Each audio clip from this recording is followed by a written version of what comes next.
Hello friends, welcome on to Morn. आज हम लोग देख रहे हैं विकास के सिद्धांत का कुछ क्वेश्चन। इससे पहले कुछ हम तथ्य को जान लेते हैं। वह कौन सी विधि है जिसमें पहले उदाहरण बताया जाता है और बाद में नियम, पहले उदाहरण बताया जाता है और बाद में नियम बताया जाता है? तो ये विधि है आगमन विधि। आगमन विधि। दूसरा क्वेश्चन है, बच्चों के आधारहीन होगा दोस्त, ये गलत टाइप हो गया है। आधारहीन आत्मचेतना की अवस्था किस अवस्था को कहा जाता है? बाल विकास में हम लोग मेन रूप से शैशवावस्था, बाल्यावस्था, किशोरावस्था पढ़ते हैं। तो इस तीनों अवस्था में वो कौन सा अवस्था है जिसको आधारहीन चेतना कहा जाता है? ये हो जाएगा किशोरावस्था। खेल प्रविधि का जनक किसे माना जाता है? खेल विधि से भी कुछ सिखाया जाता है बालक को, छोटे बच्चा को। तो इस विधि का जनक किसे माना जाता है? तो यह है हेनरी कुक महोदय। कौन? Henry cook.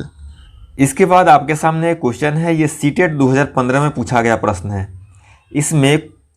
इसमें से कौन विकास का एक सिद्धांत नहीं है? विकास संशोधन योग्य है। व्यवहार में संशोधन करना ही तो विकास है। विकास केवल संस्कृति से शासित और निर्धारित होता है? बिल्कुल नहीं। संस्कृति ही विकास नहीं है।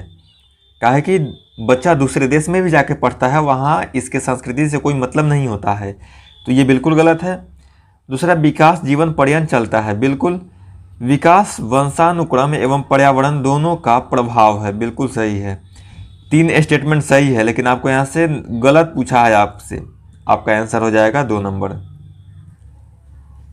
अगला प्रश्न है, इसमें से कौन सा बाल विकास का एक सिद्धांत है? देखिए कौन कौन सिद्धांत है इसमें। विकास परिपक्वन और अनुभव के बीच अन्योन्य क्रिया की वजह से घटित होता है। परिपक्वन और अनुभव बिल्कुल सही है, दोनों से विकास होता है। विकास प्रत्येक बच्चे की गति का सही ढंग से अनुमान लगाता है। विकास बच्चे के गति का नहीं, ये कोई नियम ऐसा नहीं है। अनुभव विकास का एकमात्र निर्धारक है। नहीं, पढ़ के भी हम ज्ञान हासिल करते हैं, केवल अनुभव ही नहीं है। विकास प्रबलन और दंड के द्वारा सुनिश्चित किया जाता है। क्या दंड अगर नहीं मिले तो बच्चा में विकास नहीं होगा? ये भी स्टेटमेंट गलत है। तो आपसे पूछा है कौन सा विकास का एक सिद्धांत है, ऑप्शन नंबर 1 हो जाएगा। नेक्स्ट प्रश्न है, एक अध्यापक ने पाया कि एक विद्यार्थी वर्ग बनाने में कठिनाई अनुभव कर रहा है। उसने अनुमान लगाया कि वह हीरे का चित्र बनाने में भी कठिनाई अनुभव करेगा। उसने निम्नलिखित में से किस सिद्धांत पर आधारित होकर यह अनुमान लगाया? चलिए, मतलब एक काम नहीं कर रहा है, मतलब दूसरा भी उससे नहीं होगा। ये शिक्षा का अनुमान है। पहला, विकास के निरंतरता का जो सिद्धांत है, ये तो कहता है कि हमेशा विकास होते रहेगा, ऐसा कुछ ही नहीं बोलता। अलग अलग लोगों के लिए विकास की प्रक्रिया भी अलग अलग होती है, ये भिन्नता का सिद्धांत है। ये भी ऐसा कुछ नहीं बोलता है कि एक नहीं कर पाएगा तो दूसरा नहीं होगा। विकास एक व्यवस्थित क्रम में होने वाली प्रवृत्ति से संबंधित है। बिल्कुल, एक व्यवस्थित क्रम में चलता है। एक का विकास दूसरे को प्रभावित करता है, मतलब एक क्रमिक चीज है। ये गड़बड़ा गया तो अगला भी गड़बड़ होगा। तो ये बात यही सिद्धांत बोल सकता है। चौथा क्वेश्चन आपके सामने है, बच्चे के विकास सिद्धांत को समझना शिक्षक की सहायता करता है। शिक्षक को किस तरह से सहायता करता है बच्चों का विकास सिद्धांत? पहला, विद्यार्थी की आर्थिक पृष्ठभूमि को पहचानने में। बिल्कुल नहीं। विद्यार्थी को क्या पढ़ना चाहिए यह औचित्य स्थापित करने के लिए। नहीं, विद्यार्थी को क्या पढ़ना चाहिए बाल विकास ये नहीं बताता है। अगला है, विद्यार्थियों के विभिन्न अधिगम कौशल को प्रभावित करने से संबंधित। बिल्कुल, ये किस अधिगम प्रवृत्ति, किस अधिगम प्रक्रिया से पढ़ाया जाए कि विकास तेजी में हो, ये सब जो प्रक्रिया है और शैली है ये प्रभावित करता है। विद्यार्थी की सामाजिक स्तर को पहचानने के लिए। बिल्कुल नहीं। तो आपका ऑप्शन नंबर 3 हो जाएगा। पांचवा प्रश्न, बाल विकास का निम्नलिखित में से कौन सा सिद्धांत यह बताता है कि बालकों का विकास उसके व्यक्तित्व अनुरूप होता है? उसका व्यक्तित्व कैसा है इसके अनुरूप होगा, मतलब जितना भिन्न व्यक्ति होगा उसके अधिगम प्रक्रिया भी भिन्न भिन्न होगा। तो ये बात कौन सिद्धांत बताएगा? व्यक्तिक अंतर का सिद्धांत। बिल्कुल सही है। व्यक्ति में जो अंतर है उसी अंतर, मतलब क्या कैपेसिटी है उसको ग्रहण करने का, समझने का, ये जो व्यक्तिगत अंतर है, व्यक्तिगत अंतर के आधार पर ही वो विकास करता है। अगला प्रश्न है, बाल विकास के विभिन्न आयामों की जानकारी शिक्षा के लिए क्यों आवश्यक है? विभिन्न आयामों की जानकारी क्यों आवश्यक है? पहला कारण बताया गया है इसमें, बालक की समस्याओं के निदान करने के लिए। बिल्कुल, बालक में क्या समस्या है उसका निदान करेगा कब? जब टीचर ये जान पाएगा कि बालक में क्या समस्या है। बालक के लिए उपयुक्त शिक्षण विधि, बिल्कुल किस स्टैंडर्ड का है, उसको किस विधि से पढ़ाए कि शिक्षण कौशल प्रभावी हो। बालक के लिए उपयुक्त शैक्षिक वातावरण का निर्माण करने के लिए, बिल्कुल सही है दोस्त। तो यहाँ पर सभी ऑप्शन सही है, आपका ऑप्शन नंबर 4 हो जाएगा। अगला प्रश्न है, निम्नलिखित में से कौन बालक के विकास को प्रभावित करने का आंतरिक कारण है? अंदर का कारण, जो बाहरी मतलब वातावरण से नहीं रिलेटेड हो। बुद्धि, बिल्कुल ये मानसिक स्थिति शरीर का ही अंग है, मतलब आंतरिक चीज़ है ये। शारीरिक कारक, वो शारीरिक रूप से कितना स्वस्थ है ये भी प्रभावित करता है और ये भी आंतरिक कारण में ही आएगा। अनुवांशिकी, ये तो मूलभूत आंतरिक कारक है। तो ये तीनों आंतरिक कारक ही है जो प्रभावित करता है, आपका ऑप्शन नंबर 4 हो जाएगा। अगला प्रश्न है, निम्नलिखित में से कौन बालक के विकास को प्रभावित करने वाला बाह्य कारक है? अभी आंतरिक कारक हम लोगों ने देखा, बुद्धि, शारीरिक कारण और अनुवांशिकी 3 था। यहाँ पर देखिए आर्थिक स्थिति, बिल्कुल ये बाह्य कारण है। सामाजिक स्थिति, किस समाज में है, ये भी बाहरी वातावरण से ही रिलेटेड है। जीवन की घटनाएं, उसके जीवन में घटित होने वाली घटनाएं भी बाह्य कारण ही हैं। तो मतलब तीनों सही है, तीनों बाह्य कारक ही हैं और तीनों विकास को प्रभावित करता है। आपका ऑप्शन नंबर 4 हो जाएगा, उपरोक्त सभी। शिक्षक बाल मनोविज्ञान के ज्ञान द्वारा बालक की, शिक्षक बाल मनोविज्ञान के ज्ञान द्वारा क्या करता है? पहला ऑप्शन, बुद्धि तथा रुचियों की जानकारी लेकर शिक्षा देता है, बिल्कुल सही। प्रकृति को जानकर शिक्षा देता है, बालक का प्रकृति कैसा है इसको जानकर शिक्षा देता है, ये भी सही। आर्थिक स्थिति तथा पारिवारिक स्थिति की जानकारी लेकर शिक्षा देता है, बिल्कुल सही है। उसका बालक को उसी तरह का शिक्षा देगा कि वो अफोर्ड कर सके, मतलब उतना खर्च का वहन कर सके। तो ये तीनों चीज़ जो है वो बाल मनोविज्ञान के ज्ञान के अंदर ही आएगा। तो आपका आंसर 4 हो जाएगा। अगला प्रश्न है, शिक्षा मनोविज्ञान एक विज्ञान है, कैसा विज्ञान है? मानव व्यवहार का, बिल्कुल मानव व्यवहार का ही विज्ञान मनोविज्ञान है। मानव सिद्धांत का, ऐसा कुछ सिद्धांत नहीं है मानव का। शिक्षण सिद्धांत, बिल्कुल नहीं। मानव व्यक्तित्व विभिन्नता को ही बताता है, लेकिन मूल रूप से किसका अध्ययन कराता है? व्यवहार का। तो आपका आंसर हो जाएगा 1 नंबर। बाल मनोविज्ञान में अध्ययन किया जाता है। ये अब अवस्था दिया है, बालक के जन्म से लेकर बाल्यावस्था तक, बिल्कुल नहीं।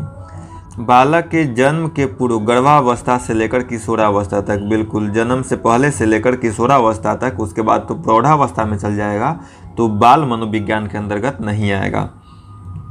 अगला है, बालक के जन्म से लेकर प्रौढ़ावस्था तक, नहीं। बालक के जन्म से लेकर युवावस्था तक, आपका ऑप्शन नंबर हो जाएगा 2। ये इंपॉर्टेंट क्वेश्चन है, इसको ध्यान रखिएगा। 12वां प्रश्न है, बाल मनोविज्ञान का अध्ययन निम्नलिखित में से किसके लिए सर्वाधिक आवश्यक है? तो माध्यमिक शिक्षा के लिए, विश्वविद्यालय शिक्षा के लिए, प्राथमिक शिक्षा के लिए, उपरोक्त सभी के लिए। उपरोक्त सभी नहीं, यहाँ पर ये तो गलत ही हो जाएगा। बाल मनोविज्ञान मेन रूप से प्राथमिक शिक्षा के लिए ही उपयोगी है। तो इस ऑप्शन के अनुसार आपका आंसर 3 हो जाएगा। अगला प्रश्न है, बालक के व्यक्तित्व के सर्वांगीण विकास के लिए यह आवश्यक है कि उसके डॉट की जानकारी शिक्षक को हो। बालक के किस गुण की जानकारी होना चाहिए शिक्षक के पास? मित्र का, बिल्कुल नहीं। व्यवहार का, बिल्कुल होना चाहिए, इसका व्यवहार कैसा है। ज्ञान का, ज्ञान तो ये स्टैंडर्ड के अनुसार भी पता चल जाता है, लेकिन व्यवहार सबसे ज़्यादा इंपॉर्टेंट है उसके सर्वांगीण विकास के लिए, कक्षा के साथियों का नहीं। सबसे उपयुक्त आंसर क्या हो जाएगा? आपका 2 हो जाएगा।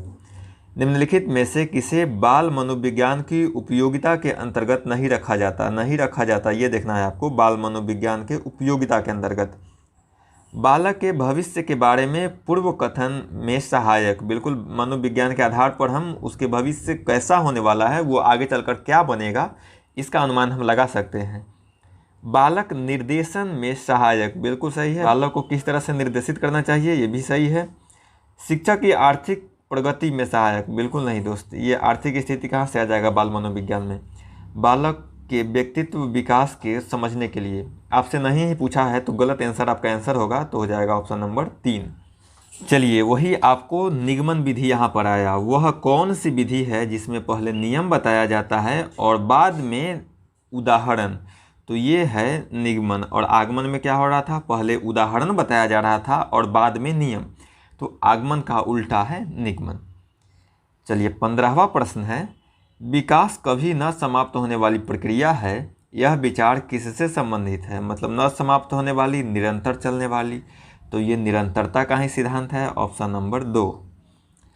अगला प्रश्न है, मानव विकास कुछ विशेष सिद्धांतों पर आधारित है, निम्नलिखित में से कौन सा विकास सिद्धांत नहीं है? दोस्त नहीं पूछा है तो अनुक्रमिकता बिल्कुल सही है, एक क्रम में आगे बढ़ रहा है। सामान्य से विशिष्ट की ओर, बिल्कुल, पहले उठना बैठना फिर चलना लास्ट में दौड़ना, ये भी सही है। प्रतिवर्ती बिल्कुल नहीं, प्रतिवर्ती मतलब उल्टा भी होता है क्या? विकास के बाद में मतलब किशोरावस्था से बाल्यावस्था में जाया जा सकता है? नहीं। प्रत्यावर्ती मतलब रिवर्स हो गया, उल्टा हो गया, उल्टा कभी नहीं हो सकता है। और आपका आंसर क्या पूछा, क्या है क्वेश्चन कि कौन सा सिद्धांत नहीं है? तो आपका आंसर हो जाएगा 3 नंबर। चौथा है निरंतरता का सिद्धांत, मतलब लगातार विकास होता है, ये भी सही है। नेक्स्ट प्रश्न आपके सामने है, बाल विकास का निम्नलिखित में से कौन सा सिद्धांत यह बताता है कि लगभग बालकों के गत्यात्मक और भाषायिक विकास में एक निश्चित प्रतिमान एवं क्रम दिखाई देता है? तो ये विकास का कौन सा सिद्धांत बोलता है? ये एकरूपता या प्रतिमान, समान प्रतिमान का ये सिद्धांत है। तो आपका ऑप्शन नंबर हो जाएगा 2। निरंतरता तो बोलता है लगातार विकास होगा। एकीकरण का मतलब है कि संपूर्ण अंग को एकीकृत करना और सभी पर संचालन स्थापित करना। विकास की दिशा मतलब सर से लेके पैर तक इसका विकास होता है, पहले विकास सिर से स्टार्ट होता है, तो ये बताता है। और यहाँ पर बोला है गत्यात्मक और क्या बोलते हैं, गत्यात्मक और भाषायिक विकास में एक निश्चित प्रतिमान जब बोल दे या एकरूपता बोल दे तो ये एकरूपता या प्रतिमान का सिद्धांत हो जाएगा। 18वां प्रश्न आपके सामने है, मानव विकास का कुछ विशेष सिद्धांतों पर आधारित निम्नलिखित में से कौन सा मानव विकास सिद्धांत नहीं है? ठीक वही प्रश्न रिपीट हो गया है, तो आपका प्रतिवर्ती नहीं होगा, बाकी सभी सिद्धांत है। आपके सामने 19वां प्रश्न है, संकल्पनाओं का व्यवस्थित प्रस्तुति विकास के निम्नलिखित किन सिद्धांत से संबंधित हो सकता है? मतलब व्यवस्थित प्रस्तुति शैशवावस्था से डायरेक्ट किशोरावस्था में नहीं, मतलब जो क्रम है शैशवावस्था फिर बाल्यावस्था उत्तर बाल्यावस्था किशोरावस्था, इस तरह जो क्रम है वो क्रम में ही रहे, ये कौन सा सिद्धांत बताता है? तो ये सिद्धांत आपको विकास सापेक्ष रूप में क्रमिक होता है, ये चौथा ऑप्शन है, तो ये आपका आंसर है। तो आज के लिए दोस्त इतना ही। वीडियो अच्छा लगा है तो दोस्तों में शेयर कीजिए और चैनल को सब्सक्राइब कीजिए। Thank you so much.